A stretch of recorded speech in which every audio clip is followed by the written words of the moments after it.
നമസ്കാരം. മലയാളി വാർത്ത ഇൻസൈഡിലേക്ക് സ്വാഗതം. ശത്രുവിന് പോലും ഇത്തരമൊരവസ്ഥ വരരുതേ എന്ന് മാത്രമേ നമുക്ക് പറയാനുള്ളൂ. അതാണിപ്പോൾ പിണറായി വിജയന്റെ ഒരു അവസ്ഥ. അധികാരത്തിലെത്തിയപ്പോൾ എന്തൊക്കെ തള്ളുകളായിരുന്നു മുഖ്യമന്ത്രിയിൽ നിന്നുണ്ടായത്. അവതാരങ്ങളെയൊന്നും ഈ വഴി കണ്ടുപോകരുത്. പോലീസ് സ്റ്റേഷനുകളിൽ കയറി ആരും അർമാദിക്കാൻ നോക്കരുത്. ഇവിടെ ഭരിക്കാൻ ഒരു സംവിധാനമുണ്ട്. ഒടുവിൽ PV അൻവറിനെ മുൻനിർത്തി മലപ്പുറം നേതാക്കൾ ഒരു കലാപത്തിനിറങ്ങി. അതിനു പിന്നിൽ KT ജലീലും കാരാട്ട് റസാഖുമൊക്കെ അണിനിരന്നു. എന്തിനേറെ മന്ത്രി അബ്ദുറഹ്മാൻ പോലും ഇത്തരം നീക്കങ്ങൾക്ക് ചുക്കാൻ പിടിച്ചു. PV അൻവറിന്റെ ആരോപണങ്ങൾ ചെന്നെത്തിയത് മുഖ്യമന്ത്രിയുടെ പൊളിറ്റിക്കൽ സെക്രട്ടറി P ശശിയുടെ നേർക്ക്. ADGP അജിത് കുമാർ ഒരു നൊട്ടോറിയസ് ക്രിമിനൽ എന്നാണ് അൻവർ വിശേഷിപ്പിച്ചത്. കേരളത്തിൽ കള്ളക്കടത്തും കൊലപാതകത്തിനുമൊക്കെ കൂട്ടുനിൽക്കുന്ന ക്രമസമാധാന ചുമതലയുള്ള ADGP മുഖ്യമന്ത്രിയുടെ ഓഫീസിലുള്ള P ശശിയാണ് ഇത്തരം നീക്കങ്ങൾക്ക് നേതൃത്വം നൽകുന്നത്. ഞെട്ടലോടെയാണ് അൻവറിന്റെ വെളിപ്പെടുത്തലുകൾ ആദ്യം കേരളം കേട്ടത്. പിന്നീട് അൻവറും സംഘവുമൊക്കെ വെളിപ്പെടുത്തിയത് കേരള പോലീസിലെ കള്ളക്കടത്തിനെക്കുറിച്ചും കൊലപാതകങ്ങളെക്കുറിച്ചുമുള്ള നിരവധി കഥകൾ. ഒടുവിൽ മലപ്പുറത്തെ പോലീസ് ഉദ്യോഗസ്ഥരെ കൂട്ടത്തോടെ സ്ഥലം മാറ്റുന്ന കാഴ്ചയാണ് ഇന്നലെ നമ്മൾ കണ്ടത്. അത് ഒരു പ്രത്യേക ധാരണയൊരുക്കാനായിരുന്നു. മലപ്പുറം SP ശശിധരനെയും DYSP ബെന്നിയെയും മറ്റ് നിരവധി DYSPമാരെയും ഒരുമിച്ച് സ്ഥലം മാറ്റത്തിന് വിധേയരാക്കി ഏതെങ്കിലും വിധത്തിൽ രക്ഷപ്പെടാനാണ് പിണറായി ശ്രമിച്ചത്. ADGP അജിത് കുമാറിനെ സംരക്ഷിക്കേണ്ട ഉത്തരവാദിത്തം അപ്പോഴും പിണറായി വിജയന് വലിയ വെല്ലുവിളിയായി. 2 വിക്കറ്റും വീണു എന്ന KT ജലീലിന്റെ ഫേസ്ബുക്ക് പോസ്റ്റ്. വൈകുന്നേരത്തോടെ PV അൻവർ വീണ്ടും പത്തിപൊക്കി. P ശശിക്ക് നേരെയായിരുന്നു ആക്രമണം. മറുവശത്ത് തൻ്റെ കയ്യിൽ പോലീസ് സീക്രട്ട് ഫയലുണ്ട് എന്ന് അൻവർ വ്യക്തമാക്കി. ഇത് പിണറായി വിജയനെ കൂടുതൽ പരിഭ്രാന്തനാക്കി. ADGPയുടെ ഭാര്യ അടക്കമുള്ളവരുടെ ശബ്ദരേഖ തൻ്റെ പക്കലുണ്ട് എന്ന് പറഞ്ഞ അൻവറാണ് ഇന്നലെ പോലീസ് സീക്രട്ട് ഫയൽ പോലും തൻ്റെ കയ്യിലുണ്ട് എന്ന് മാധ്യമപ്രവർത്തകരോട് പ്രതികരിച്ചത്. തുടർന്ന് രാത്രി വൈകി തലസ്ഥാനത്ത് കൂട്ടച്ചർച്ചകൾ. ഇന്ന് രാവിലെ തലസ്ഥാനമുണരുമ്പോൾ ആദ്യം മന്ത്രിസഭാ യോഗം, പിന്നീട് ഇടതുമുന്നണി യോഗം. ചുരുക്കത്തിൽ എന്തു സംഭവിക്കും എന്ന വേവലാതിയിലായിരുന്നു മാധ്യമപ്രവർത്തകരും കേരളവുമൊക്കെ. മന്ത്രിസഭാ യോഗത്തിൽ ഒരുവിധ ചർച്ചയും ADGPയുടെ സ്ഥാനമാറ്റത്തെക്കുറിച്ചുണ്ടായില്ല.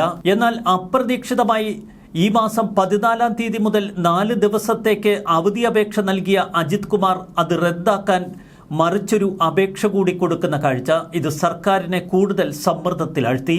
PV അൻവർ ഇന്ന് ചില വെളിപ്പെടുത്തലുകൾ കൂടി നടത്തും എന്ന വാർത്തകൾ ഇന്നലെ വൈകി പുറത്തുവന്നു.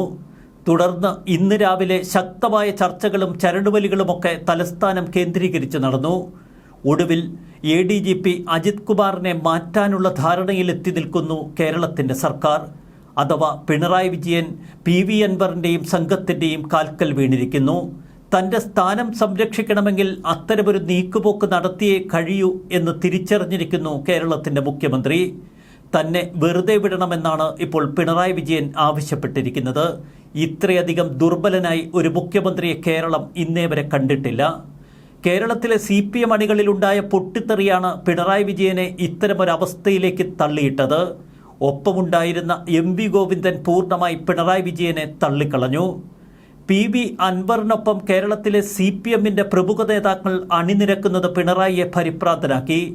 മുൻപൊക്കെ നേതാക്കളെ വരച്ച വരയിൽ നിർത്തിയിരുന്ന ഇരട്ടച്ചങ്കൻ അങ്ങനെ ഓട്ടച്ചങ്കനായി എന്ന സമൂഹമാധ്യമ പരിഹാസം. അൻവർ ഉയർത്തിയ ആരോപണ വിവാദം ഏതെങ്കിലും വിധത്തിൽ അവസാനിപ്പിച്ച് മുഖ്യമന്ത്രി പിണറായി വിജയന്റെ മുഖം രക്ഷിക്കാനുള്ള ഫോർമുലയാണ് ഇപ്പോൾ സർക്കാരും LDFും ചേർന്ന് തയ്യാറാക്കുന്നത്. ADGP അജിത് കുമാറിനെ മാറ്റി നിർത്തണം എന്ന കർശന നിലപാട് CPI കൂടി കൈക്കൊണ്ടതോടെ മുഖ്യമന്ത്രി തീർത്തും ദുർബലനായി. അജിത് കുമാറിനെതിരായ അന്വേഷണം മറുവശത്ത് DGP ദിനംപ്രതി എന്നോണം കടുപ്പിക്കുന്നു. മൊഴിയെടുക്കലിന് ഹാജരാകണമെന്നാവശ്യപ്പെട്ടുകൊണ്ട് ADGP അജിത് കുമാറിന് DGP നോട്ടീസും കൈമാറിയിരുന്നു. PV അൻവർ ഇനി വെളിപ്പെടുത്തലുകൾ നടത്തരുത്. ADGPയെ കൂടി സ്ഥാനത്തു നിന്ന് നീക്കിയാൽ അൻവറിന്റെ ആവശ്യങ്ങൾ പൂർണ്ണമായി അംഗീകരിക്കുകയാണ് ഈ സർക്കാർ ചെയ്യുന്നത്. അതുകൊണ്ട് തന്നെ ഇനി അൻവർ നിശബ്ദനാകണമെന്ന അഭ്യർത്ഥനയാണ് പാർട്ടി അൻവറിന് മുന്നിൽ വെച്ചിരിക്കുന്നത്. അൻവർ ഉയർത്തിയ ആരോപണങ്ങൾ പ്രത്യേക അന്വേഷണ സംഘം ഇപ്പോൾ ശക്തമായി പരിശോധിക്കുന്നു എന്ന നിലപാടാണ് പിണറായി വിജയനും DGPയും ഒക്കെ കൈക്കൊള്ളുന്നത്. ഇത് പോലീസ് സേനയിലെ ഉദ്യോഗസ്ഥരെ മാത്രമല്ല സർക്കാരിൻ്റെ ഇമേജിനെ കൂടി മോശമായി ബാധിക്കുന്നു. പിണറായി വിജയന്റെ നിലനിൽപ്പ് പൂർണ്ണമായും ചോദ്യം ചെയ്യപ്പെടുന്നു. അൻവറിന്റെ നാവടപ്പിക്കാൻ ആരും മുന്നോട്ട് വരുന്നില്ല എന്നതും പിണറായി വിജയനെ കൂടുതൽ അസ്വസ്ഥനാക്കി. CPM സംസ്ഥാന സെക്രട്ടേറിയറ്റിൽ പോലും അൻവറിനെതിരെ കടുത്ത വിമർശനങ്ങൾ ഉയർത്താൻ ആർക്കും ധൈര്യമില്ല. മുഖ്യമന്ത്രിയുടെ പൊളിറ്റിക്കൽ സെക്രട്ടറി P ശശിക്കെതിരെ വിശദമായ പരാതി കൊടുക്കുമെന്നാണ് ഇന്നലെ PV അൻവർ പറഞ്ഞത്. ഈ നീക്കം ഉപേക്ഷിക്കണമെന്ന അഭ്യർത്ഥന അൻവറിന് മുന്നിൽ ഇടതുപക്ഷത്തിലെ ചില നേതാക്കൾ വയ്ക്കുന്നു.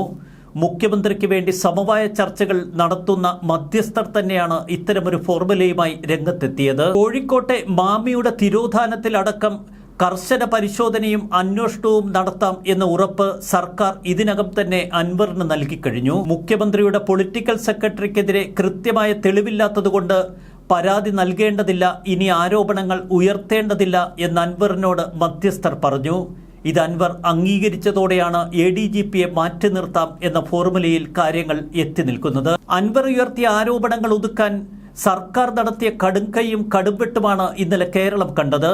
മലപ്പുറം SP-യെയും 8 DYSP-മാരെയും ഒറ്റയ്ക്ക് സ്ഥലം മാറ്റിക്കൊണ്ടാണ് സർക്കാർ കരുനീക്കങ്ങൾ നടത്തിയത്. ഏതുവിധേനയും ADGPയെ സംരക്ഷിച്ചു നിർത്താനാണ് ഇത്തരമൊരു കടുംകൈ സർക്കാർ ചെയ്തത്.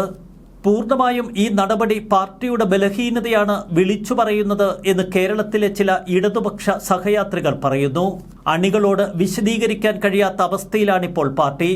മലപ്പുറത്തെ ചില നേതാക്കൾക്ക് പൂർണ്ണമായും വഴങ്ങി അവരുടെ കാൽക്കൽ വീഴേണ്ട ഗതികേടിലായി പോയി പിണറായി വിജയൻ എന്നവർ പരിഹസിക്കുന്നു. ADGPയെ ആ സ്ഥാനത്ത് നിന്ന് മാറ്റി നിർത്തിയേ തീരൂ എന്ന് ശഠിക്കുകയാണ് ഇപ്പോഴും അൻവർ. മറുവശത്ത് CPI കൂടി കടുപ്പിച്ചതോടെ മുഖ്യൻ വീണ്ടും ദുർബലൻ. RSS ഉന്നതരെ ഊഴം വെച്ച് കാണുന്നയാൾ എന്ന് CPI സംസ്ഥാന സെക്രട്ടറി ബിനോയ് വിശ്വം വിശേഷിപ്പിച്ച ADGP എങ്ങനെ ക്രമസമാധാന ചുമതല വഹിക്കുമെന്നാണ് ഇടതുപക്ഷത്തിലെ ചില നേതാക്കൾ പരസ്യമായി ചോദിക്കുന്നത്. CPI അതിനിശിതമായ വിമർശനങ്ങൾ ഉയർത്തിയതിന് തൊട്ടുപിന്നാലെയാണ് സ്പീക്കർ AN ഷംസീർ ADGPയെ ന്യായീകരിച്ച് രംഗത്ത് വന്നത്. RSS രാജ്യത്തെ ഉത്തരവാദിത്തപ്പെട്ട സംഘടനയാണ്. അതിലെ നേതാക്കളുമായി ഒരു സംസ്ഥാനത്തിന്റെ ADGP കൂടിക്കാഴ്ച നടത്തിയതിൽ എന്താണ് തെറ്റെന്നാണ് ഷംസീർ ചോദിച്ചത്.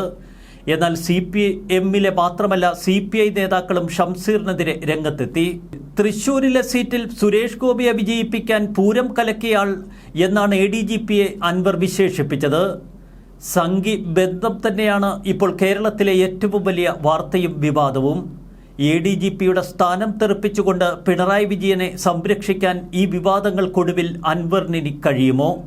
എല്ലാം കൈവിട്ട നിലയിലാണ് എന്നത് സത്യം. ന്യൂസ് ഡെസ്ക് മലയാളി വാർത്ത ഇൻസൈഡ്.